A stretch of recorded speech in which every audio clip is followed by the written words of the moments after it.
Hello and welcome to another edition of Sand Shark Bites. I'm your host, Justin Jarrett, joined as always by my friend and colleague, James A. Duffy, a.k.a. Duffy. And Duffy, man, it's a beautiful day outside and it's a beautiful week to be a Sand Shark because guess where we're going to be this weekend? We are going to be in Hardyville. We're going to be at the ballpark. We're going to be at the ballpark all weekend. It's going to be a great day to be seeing some teams playing at home. Yes, finally, at last. It feels like it's been so long since we saw a Sand Shark team right here in our backyard in action, and since the soccer season wrapped up months ago. So it's really exciting to get out there, and softball will be the first to do the honors for us. They're going to be home on Saturday, 1 p.m. Come on out to Hardyville. They're going to take out Montreat College, and then they'll be back home again, doing it again on Sunday, 1 o'clock again. It'll be Youth Day. We'll have Finnegan out there. You can meet Finnegan. Kids can run the bases, get some free goodies. It's going to be a good time for all, and hopefully, come away from the weekend with 4 W's. Yeah, I know it's a great looking team. I mean, it's a different team than we've seen before. It's going to be a lot more different strategy than we're used to seeing. It's not going to be everybody just hitting it out of the park. Yeah, the big boppers are off doing other things now. They've moved on, but. Still some pop in that lineup a little bit. Haley Brown hit a bunch of homers last year, and some of the newcomers can swing it a little bit too, but a lot of speed. I got to get out there and see a little intra-squad on Friday. We did some work out at the field, getting cleaned up, getting her ready for a close-up, and got to see the teams scrimmage a little bit, and it's going to be fun. It's going to be a lot of fun. Lots of pitching depth. So we've got we've lost Christy Cook, of course, the ace of the staff, but I think I counted 7 different pitchers in the intra-squad, so more depth than we've ever had, and it'll just be a question of how much the quality comes around with a few of those girls, but it's going to be fun times. And they're excited. I see them all over campus. They're ready to start. They're itching to go for sure. Absolutely. So, 6 games over the next week. Yeah, 2 on Wednesday as well against Bruton Parker. Game 1 right here on the County Channel. Game 2 on the Sand Shark Game Day Network on that one. We should have, with the exception of maybe one date where we double up, we should have broadcast of every game all season long, every home game all season long for both baseball and softball. So if you're not a subscriber to Stretch Internet or a Sand Shark Club member, you should get on that right away. And make sure that you have a subscription so you can catch all the games on the Sand Shark Game Day Network. And if you join Sand Shark Club before February 5th, you'll be entered into a raffle. February 15th. 15th, sorry. You'll be entered into a raffle to win a brand new Yeti cooler. Yeah, join at the Garnet level or above, and depending on what level you join at, you get an X number of entries. I think Garnet's 1, it goes up to 5 for the highest level. So, Yeti cooler. That's a big giveaway. And a tax deduction at the end of the year. Yeah, a cooler that will match your hat and bumper sticker that you probably already have. I think everybody has one of those, but hardly anyone has the cooler. That's right. And the men's team then starts playing. They play away still. They're not going to be. Yeah, the baseball team, they got started. Hopefully softball starts a little bit better than them. It was a tough ride home after that one. I know that the coaches were a little disappointed. Brian Llewellyn said that they hit about 15 home runs in batting practice, and he thought, we're going to score 30 runs today, and then they scored 4. So it's a funny game like that, and just a little off with the timing all day long against Trinity Baptist. Ended up splitting that doubleheader, but the pitching was fantastic. Julio pitched well. It was the second game that He pitched in game 2. He was a tough luck loss. Strock pitched well and won game 1. Jamie Strock. Forrest Kirsch was great in relief, and Zach Massengale, the big fella from Barnwell, was actually 2 of those 4 pitchers from Barnwell. We got a little Barnwell pipeline going. But it was good to see the pitching went well, but unfortunately the bats struggled a little bit. Hopefully we can get it going this weekend at Truett McConnell. I saw Dylan Yankel later, and one of our designated hitters, and he said, yeah, we hit great in the first game, and then in the second game, we couldn't hit the guy throwing 76 miles an hour.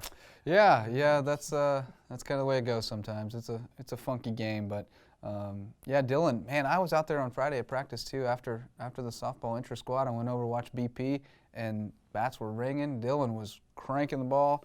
Keith Dilley was having great rounds. I mean, everybody was really swinging the bat well, and then just fell flat on Saturday. So hopefully they'll bounce back. It's a long season. Those 2 won't matter for much, or that 1 won't matter for much at the end. 500 club right now. Yeah, absolutely.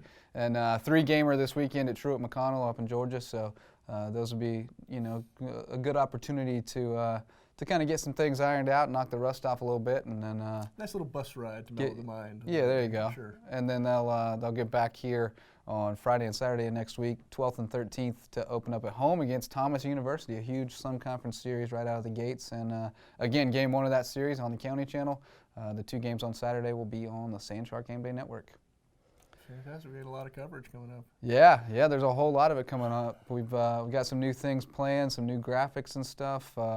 Working on getting a second camera set up for the Stretch Internet broadcast. So we're going to try to do a little bit more with it this year. Get down to field level to do our broadcasting. That'll be exciting. We'll be able to see the whole field. That's right. Won't have any blind spots down the lines. It's going to be really fun. And so that's baseball and softball. It's here. It's here. It's upon us. If my hair looks like it's on fire, that's or what's left of it. That's why. It's breathing down our necks. Put me in, coach. But they're not the only ones. Yeah. Track had the week off this week, but they'll be getting back at it. Some of them, the distance runners, going to the Hilton Head Half Marathon in 2 weeks. Not this weekend, but the next. And men's golf is about to fire it up. They'll be at our home away from home, the Savannah Quarters Country Club out in Pooler. That's where the women will be playing several times this spring. And the whole team will be sharing one car on the way down there. Yeah, the team has dwindled a bit, but we've got 6 guys on the roster right now. A lot of character though. For a small team, there's a much larger quality and character over quantity. Absolutely. So yeah, the guys will be in the Savannah Quarters Individual Intercollegiate. That's not a team event; it's an individual event against a lot of Division I guys. So it's a good opportunity for them to kind of measure themselves against the top guys. And Judd Milam finished 2nd there last year. So Judd Milam, I'm sorry, I always forget. Really? Yeah, it's Milam. And I've been saying it wrong all this time, and he's never corrected me. I finally asked him how it was pronounced, and he told me Milam. How else would it be pronounced? And I said, well, we've been saying it wrong for a couple of years now. Rhymes with Milan in my mind, but Judd Milam makes more sense now since he's from Alabama. He finished 2nd last year against a really awesome field, so it's a good opportunity for our guys to cut their teeth against some great players and again, knock the rust off. That's what we're all about in February, is knocking the rust off. Yeah, well, usually in February we start getting cold and we start getting dark and we start thinking about kind of curling up, and here we are with 70 degrees outside. Yeah, it's going to be a little chillier this weekend, but still very pleasant. Late upper 50s, low 60s maybe. Punxsutawney Phil did not see his shadow, so my son declared he doesn't have to wear a jacket to school anymore, and because winter is over. Winter is over. Yeah, we're in the clear now. So, yeah, a lot going on. Today, this week, kind of the calm before the storm, but the storm's coming. It's coming this weekend, and it's going to be a lot of fun.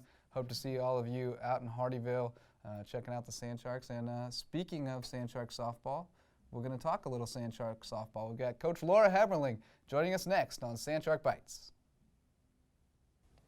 Joined now on Sand Shark Bites by USCB softball coach Laura Heberling. And Coach, after a long off season and a long preseason, although that kind of seems like it flew by a little bit since we got here back in January, it's go time this weekend, weather permitting. We're watching it rain all day today, so hopefully the field will be okay this weekend. Saturday and Sunday, get things going. How excited are you and the team to get on the field and see somebody else?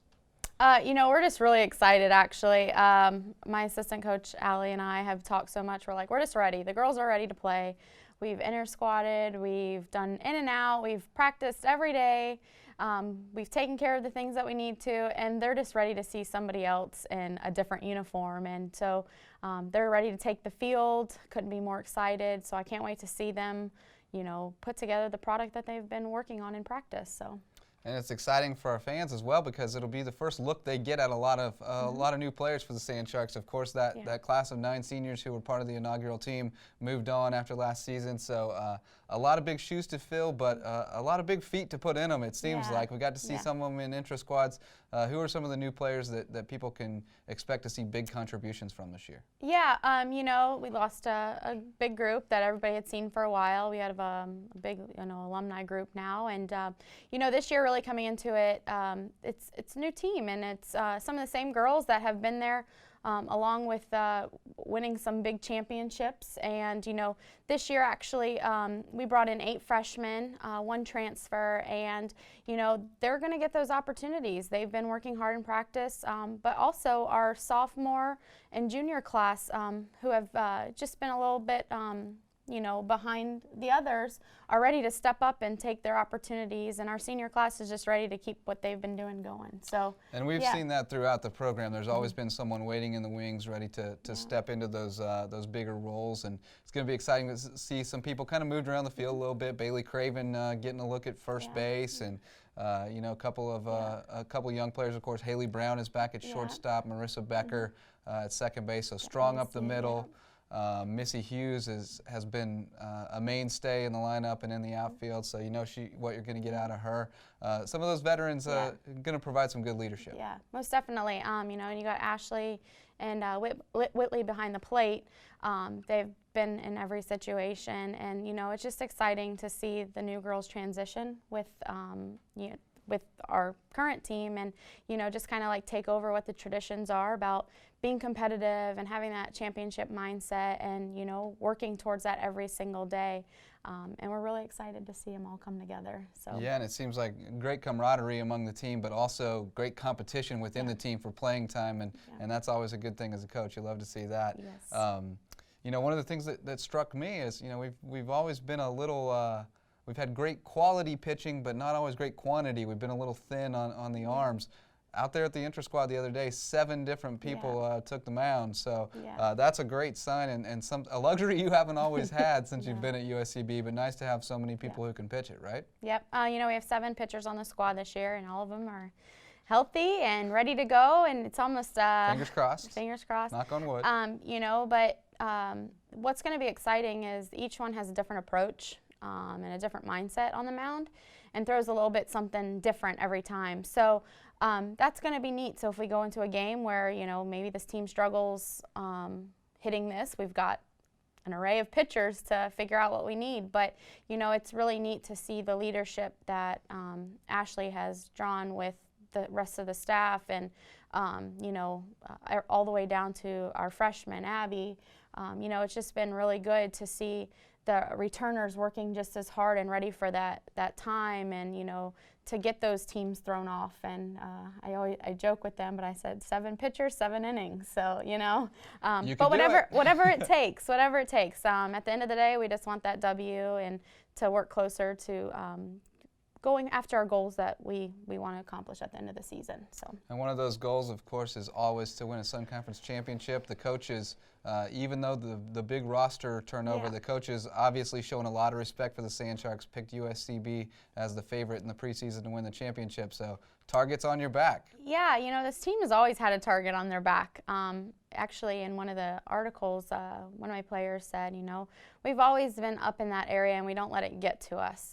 The biggest thing is knowing that someone's always coming to bring their A game when they're playing us, no matter what. And I think the girls kind of relax and say, all right, let's do it, because at the end of the day, we've got to take care of business on our side of what we need to focus on instead of focusing on so many others. But we've got some great competition in the first month of traveling and playing top-ranked teams and just challenging ourselves. So we're really looking forward to seeing us come out of February, March, and see where we're at going into conference games. So.